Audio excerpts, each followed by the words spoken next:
প্রথমেই জানাই সবাইকে শুভ নববর্ষের আন্তরিক প্রীতি ও শুভেচ্ছা। আমাদের নববর্ষের সকালের শুরুটা এইভাবে হয়েছিল মাপাইয়ের ভালো লাগা দিয়ে। মাপাইয়ের প্রথম সমুদ্র দর্শন, তাই জন্য দেখে বোঝাই যাচ্ছে ওটা কতটা খুশি ছিল। মজা লাগছে।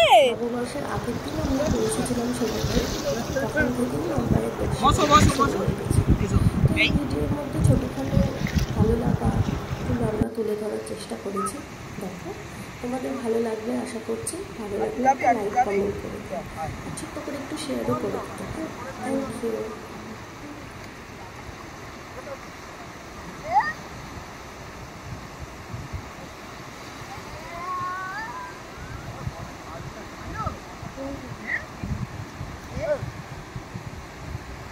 মাম্পাই এদিকে, খুশি ভীষণ? কি করছো জামাটা?